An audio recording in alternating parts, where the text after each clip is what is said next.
안녕하세요. 물리치료사 PT 재석입니다. 오늘은 제가 오랜만에 치료사복을 입고 나왔습니다. 어떤 얘기를 하고 싶어서 이렇게 나왔냐면은 만보 걷기 몸에 좋을까라는 이야기예요. 이 만보 걷기 많이 들어보셨죠? 이 걷는 게 정말 최고의 운동이라고 해요. 그래서 만보씩 걷습니다. 그런데 만보씩 걸으면 안 되는 분들이 생각보다 많아요.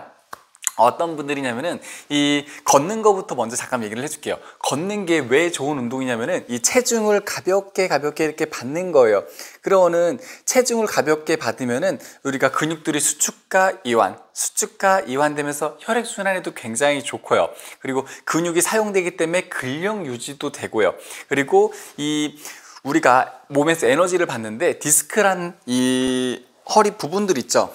이런 부분들은 혈관이 가가지고 얘네들한테 영양분을 주는 게 아니라 이렇게 허리 굴곡이 있잖아요. 허리 굴곡이 있으면은 이렇게 휘면서 이렇게 얘네들이 압박과 이완을 받으면서 확산되는 거예요. 스펀지 물에 놓고 이렇게 조물락 하면은 물이 스펀지 안에 들어갔다 나왔다 하잖아요. 그것처럼 얘가 이렇게 압박을 받으면서 이렇게 안쪽에 에너지가 확산되면서 먹습니다. 무릎도 마찬가지고요.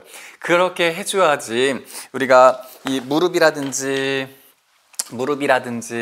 허리 쪽에 이렇게 체중이 잘 가면서 연골이라든지 전체적으로 안쪽에 에너지 확산이 잘 되는데 여기에 전제가 하나 있어요.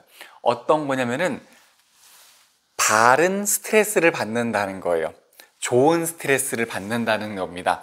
이 걷는다는 거는 일반적으로는 좋은 스트레스라고 생각을 할 수 있지만 몇몇 분들, 어떤 분들 걷고 났는데 몸이 뻐근하고 긴장돼, 너무 힘들어, 이런 분들 있죠. 그런 분들은 걷는 게 오히려 안 좋을 수 있어요.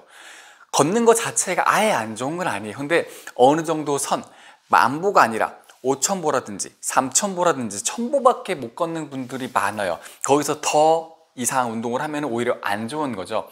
왜냐면은 내가 관절이라는 게 여러 개 있어요. 우리가 척추가 있잖아요. 척추가 있으면은 이 밑에는 고관절이 있죠. 위에는 어깨가 붙어요. 그리고 고관절 밑에는 무릎 관절도 있고 밑에 관절이 있습니다. 얘네들이 전체적으로 관절이 머리부터 발끝까지 관절이 대충 한 5개 정도 된다면은 얘네들이 나눠서 5개가 일을 같이 해야 되는데, 그런데 어떤 애만 일을 하는 거예요. 얘랑 얘가 일을 안 해요. 그럼 셋만 일을 하겠죠. 그러면은 일을 많이 하니까 과부하가 생겨요. 거기서부터 문제들이 생깁니다.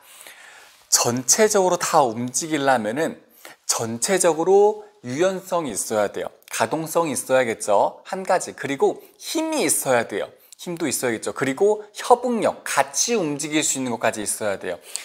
가동 범위 움직이는 거, 힘, 근력, 그리고 협응력 같이 움직이는 것까지 돼야지 우리가 걸을 때 편안한 좋은 스트레스를 받을 수 있고 그 만보 걷기가 도움이 될 것 같아요. 제 거 영상 보면은 바르게 걷기 영상이라는 게 있어요. 바르게 걷기 하기 전에 우리가 걷는 거를, 그 영상 보면 걷는 거를 먼저 하는 게 아니라 마사지부터 합니다. 폼롤러로 마사지, 엉덩이라든지 아니면은 허리, 다리 같은 데 마사지를 하고, 가슴도 마사지를 해요. 팔 흔들어야 되니까 걸을 때. 그래서 마사지를 다 하고 나서, 그리고 스트레칭을 해요. 걸을 때 보폭이 있잖아요. 보폭이 있고 엉덩이 사용하고 그런 걸 하려면은 근육을 늘려줘야 됩니다. 가슴도 마찬가지고요. 그래서 스트레칭을 전체적으로 합니다. 그리고 나서 강화 운동 하는데, 그냥 강화 운동보다는 이런 거 있죠. 제가 좋아하는 거. 이렇게 하는 거 있죠.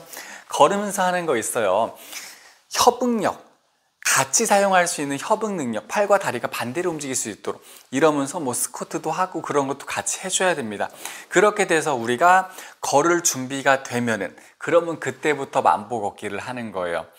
무작정 만보 걷기를 시작해가지고 나 만보 걷기 시작해야지 해서 오늘 또는 내일부터 당장 시작하는 게 아니라, 처음에는 100보, 500보, 1000보, 100보는 너무 적죠. 한 500보, 1000보, 2000보, 그러니까 5분 정도, 10분 정도 가는데, 5분 가기 전에 마사지랑 스트레칭이랑 가벼운 운동 하고 나서 5분 걷고, 갔다 와서 또 마사지랑 스트레칭 또 해주시고, 또 마사지랑 스트레칭 운동 좀 하고 나서 10분, 또는 20분 걷다 오시고, 그래서 조금씩 늘려서 만보까지 늘려주시는 게 좋아요.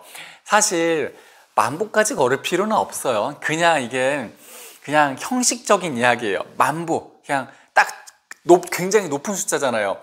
근데 만보 걷는 거 생각보다 몇 시간 안 걸리는데, 만보 걷는 게 생각보다 몇 시간 걸리지는 않지만 그냥 뭔가 상징적인 의미라고 보면 돼요. 만이라는 숫자. 7,000보 걸어도 되고요, 6,000보 걸어도 괜찮아요. 내가 걸을 때 저는 환자분들한테 그냥 시간으로 얘기해요. 내 편안한 보폭과 속도로 30분 정도 걷고, 또는 길면은 1시간, 2시간을 넘으면 안 돼요. 2시간을 넘으면 모레 스트레스가 많이 받아요. 쉬는 시간도 없고 노동이 됩니다. 그때부터는 2시간 넘으면 운동이라기보다는 노동이 될 수 있어요. 차라리 그 시간 동안 걷는 시간을 줄여주고 마사지라든지 스트레칭, 그리고 강화 운동들, 그런 것들을 더 해주는 게 몸에 훨씬 더 도움이 됩니다. 우리가 밥만 먹는다고, 밥이 좋잖아요. 밥만 먹는다고 영양분을 다 섭취할 수는 없어요. 하나만 먹는 게 아니라 골고루 반찬도 먹어야 되죠. 똑같아요. 걷는 거가 좋지만 걷는 것만으로도 할 수 없는 것들, 스트레칭이라든지 그런 강화 운동 같은 거는 따로 더 해주셔야 돼요. 그렇기 때문에 운동을 걷는 것만 만보하지 마시고 마사지, 스트레칭, 강화 운동, 근력 운동까지 해가지고, 그리고 나서 좀 걷기 운동까지 같이 병행해 준다면 훨씬 더 도움이 되실 것 같아요. 오늘 영상 그 얘기 하려고 만들었습니다. 만보 걷기 좋은데 제 환자분들 중에 그런 분들 많아요. 저는 맨날 만보를 걸어요. 그런데 무릎도 너무 아프고 허리도 아프고, 근데 걷다 보니까 걷고 나면 더 아파요 라고 하시는 분들이 지속적으로 나오세요. 그래서 하고 싶었습니다, 이야기를. 오늘 영상 이렇게 마무리할게요. 만보 걷는 거 좋지만, 만보 걷기도 좋지만, 만보 걷기 전에 충분히 준비 운동이라든지 그런 것들, 내 몸을 관리하고 나서 만보 걷기가 좋다는 이야기. 영상이 마음에 드셨다면 좋아요와 구독, 그리고 알림까지 부탁드릴게요. 모두 건강하세요. 안녕. 지금 명찰을 굉장히 오랜만에 찾네요. 이 명찰 있는데, 이게 환자분들 치료할 때 명찰을 이렇게 떼놓거든요. 치료하다가 부딪혀가지고. 모두 건강하세요. 안녕.